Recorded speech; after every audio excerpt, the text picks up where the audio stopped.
Daghan kaayong mga tao nga dili motuo ni Kristo. Naa say mga tao nga Katoliko na, Kristiyano na, namiya tungod kay nakakita sila dili nila gustong sundon dinhi sa atong simbahan. Nasay uban nga dito sa laing relihiyon or lain nga mga sikta na malhin sa dinhi sa Katoliko. Nganong naa maning pagbalhin-balhin sa may hinungdan tungod kay nangita tag kasiguruhan, security of our lives. Lingi ay mong tupad ing na secured na ka? Ing na ba? Na secured na? Kamong mga asawa, secured na mo sa inyong bana? Kamong mga bana, secured na mo sa inyong asawa? Kamong mga ginikanan, secured na mo sa inyong mga anak? Ha? Kamong mga anak, do you think secured na mo sa inyong mga ginikanan? Kamong mga parokyano, do you think secured na mo sa inyong parish priest? Nagtuo sa kamo nga ang pari secured na sa ninyo? O manggay mo mahurot o palit ang slat nato. Kitang mga lumulupyo din his Pilipinas, secured ka tas atong mga leaders. Naaman tayo mga kapulisan o mga military, secured ka ta nila. Ay, nahitabo ron sa kuan ay Davao. Ang Davao, mura nagkahintang og martial law gamayng martial law. Looy gani kayo ang usa ka community, kanang ilang community ni Pastor Kibuloy. Kay natanawan niyo social media gahapon, naluoy kong naminaw og nagtan-aw sa naa sa YouTube ang footages nga nahitabo. 2,000 ka mga pulis nga mao'y ato untang security nag-serve og warrant of arrest sa usas mga membro ni Pastor Kibuloy nga naay kaso. Diskasan sa abogado kay murag naay gamayng problema ang arrest warrant, pero niingon ang head sa pulis di ni panahon sa pag-discuss attorney. Tagaan ti kag 30 minutos, di gani ka mukuan mamugos migsod. Pero dito day sa loyo sa ilang part sa kingdom, gibungkag nas mga pulis og nanood na. Doon na nga igos tirgas, doon na nagani na nga samad, doon na nagipusasan, og doon na nagani na kuyapan tungod sa pag-atakis kasing-kasing, og doon na confirm ang tingal ito, duhanay patay tungod kay giatakis kasing-kasing kay mga residente man na diha, mga bata, mga tiguang, mga babay, way mga armas, sige lag-ampo, siging trabaho, mga butante na sila, mga voters, mga taxpayers. Unya, ang gibayaran sa taxes nato ang mga pulis. Ang mga pulis, wa na sila'y income nga dili gikan sa atong taxes.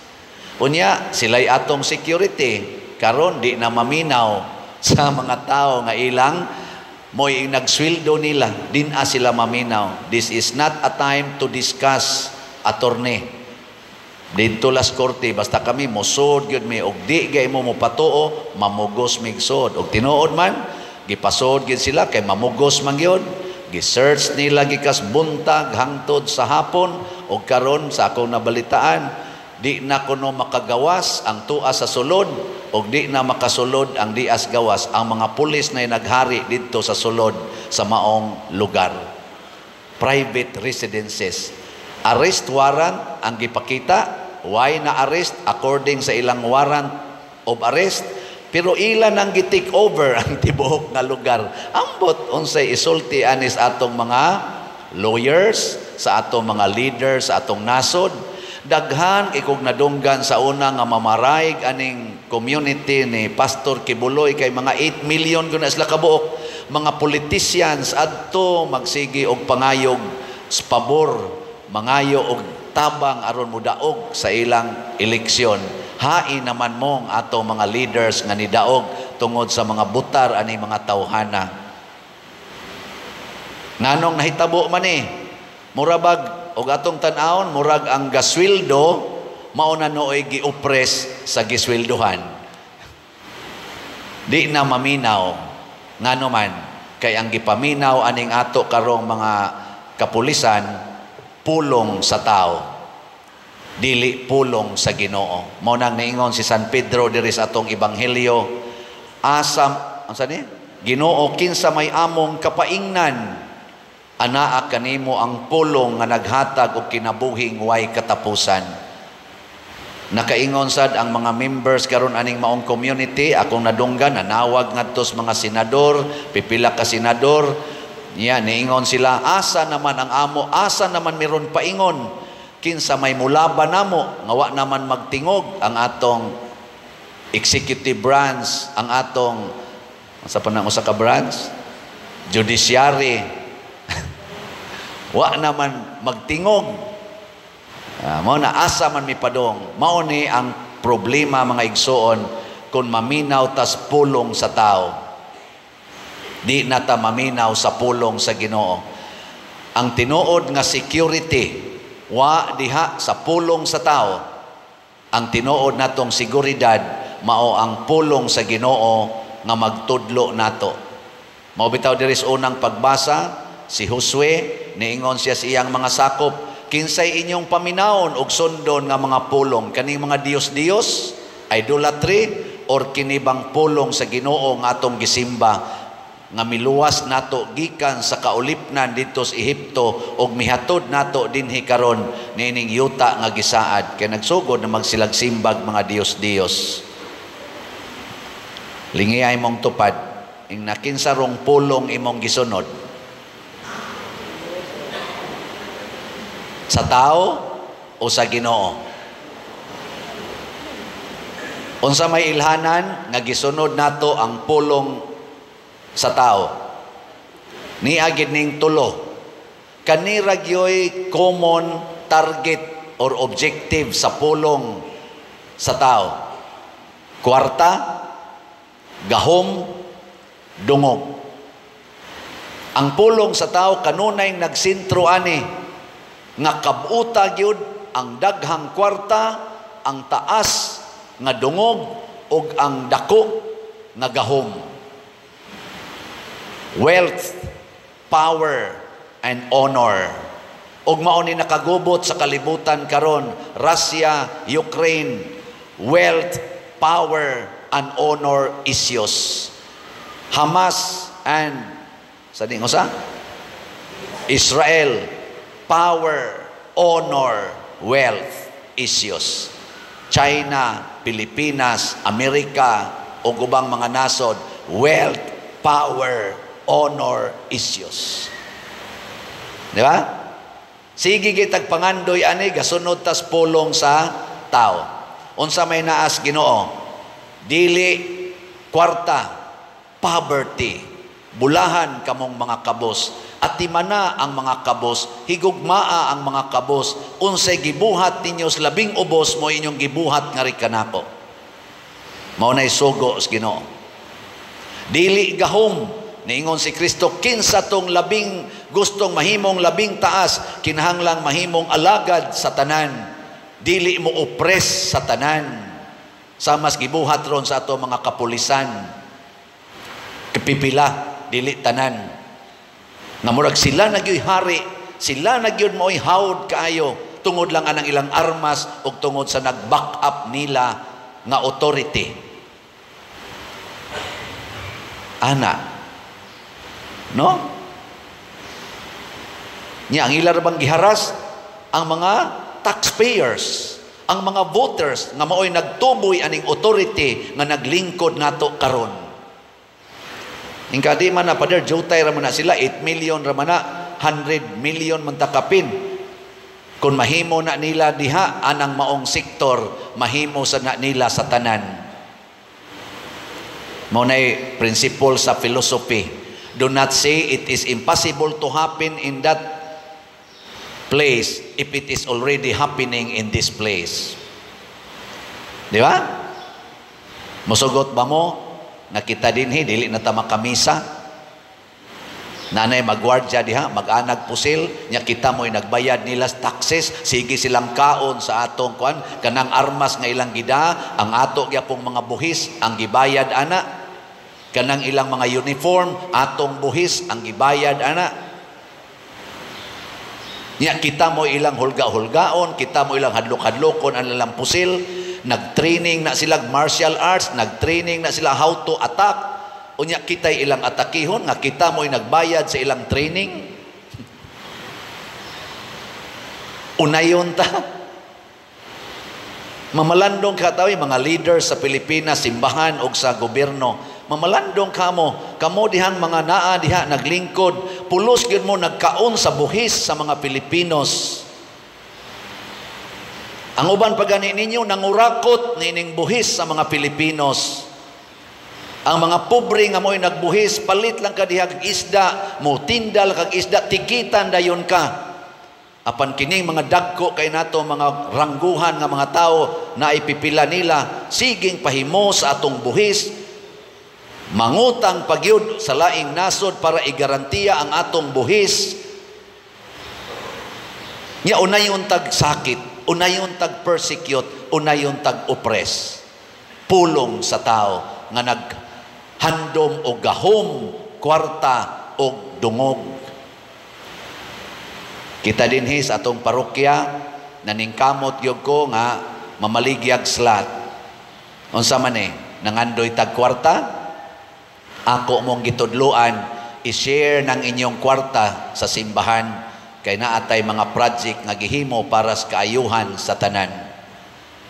Ako naningkamot sa ko dinhi alagad. Lagad ba? Ako, wa ko'y balay nga gihimo. Wa jud ko'y balay, bisag inyo pa ng background check. Balay nas akong igsuon, akong atuan tos Guadalupe, balay sa akong iyaan, tos bukid. Igo-igo rasang mahigdaan. Pero daghan tagihimong mga balay para sa atong kaigsuonan. Gani, sige tagtabang atos ubang parokya o uban atong mga ministries sa atong archdiocese. Bisan kita dinhi nagpunga-punga sa atong daghan kaing bayronon, wa na ginahibilin natong kwarta.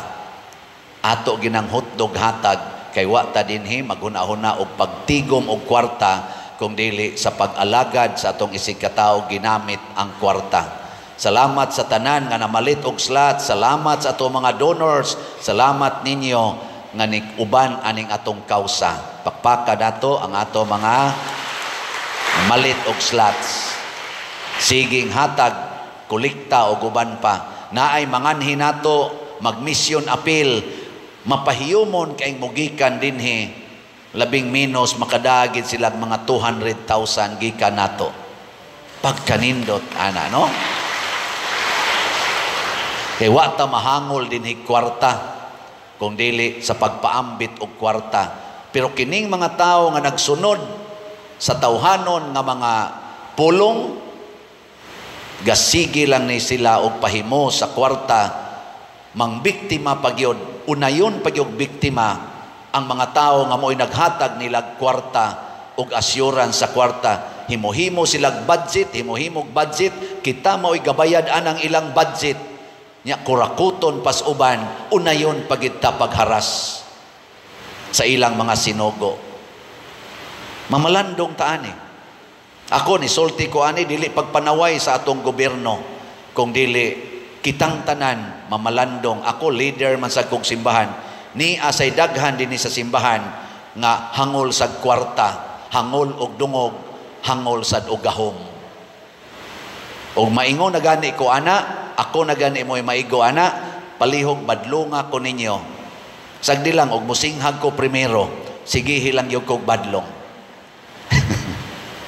Kay naningkamot yung ko, pag paningkamot, nga musunod ko sa Ginoo, pero na ako'y kahuyangan. Usahay sad. Ana dong, usahay. Kani, maigo ni sa akong gahom. Pero sagdi lang kay, smiling mangyapon. Ana, no? Mao na sa atong ikaduhang pagbasa, gi-emphasize ni San Pablo ang relasyon sa bana o sa asawa kay naa sa pamilya nagsugod ang mga pulong nga atong pilion, pulong bas Ginoo o pulong sa tao. Bulahan tong pamilya nga nagsunod sa pulong sa Ginoo. Ug unsa may emphasis, asawa, tahura ug sunda ang imong bana sa tanang panahon sama nga nagsunod kas Ginoo mismo. Kinsang mga asawaha ang nituman ani ta sa kamot. Anang di gyud magyaw-yaw sa bana kay tan-aw niya iyang bana murag representatives Ginoo. Pulos pa mo yawanon. Mga bana, matod pa ni San Pablo, higugmaa ang inyong asawa, parihas paghigugma ni Hesus sa simbahan nga iyang asawa, ug pagpakamatay mo para sa inyong asawa. Unsa may tumong nga magpakamatay ang bana sa asawa, aron kuno madani ang iyang asawa atubangan sa Ginoo, nga way buling o mansa. Pasabot ang bana, maningkamot yun nga dili makasa ang iyang asawa, tabangan gina niyang iyang asawa nga di kasa, lipayo na niya kanunay, bahala nagluod na kay nagnaw. Kinsa mang mga banaha ang nagbuhat ani hangtod karon ta sa kamot. Puparihara mo sa inyong asawa. Unya kung di tang magtuman aning mga sugua, way klarong paghigugmaay o pagtahuray ang banag asawa, mutakod man as mga anak. Ang mga anak di sad ka maong mutahod, di sad ka maong musunod sa sugo sa Ginoo. Kay bunga man na ninyong inyong mga anak, nya mutakod nis katilingban. Ang pamilya wa na magtahod sa pulong sa Ginoo, ang ato sang katilingban din asad mutahod sa pulong sa Ginoo, mo resulta nining kagubot nga akong gipang hisgutan. Magbag-o na ta. Lingi ay mong tupad. Ing nasugod karon, ikaw na'y akong tahuron. Tingnan na ba?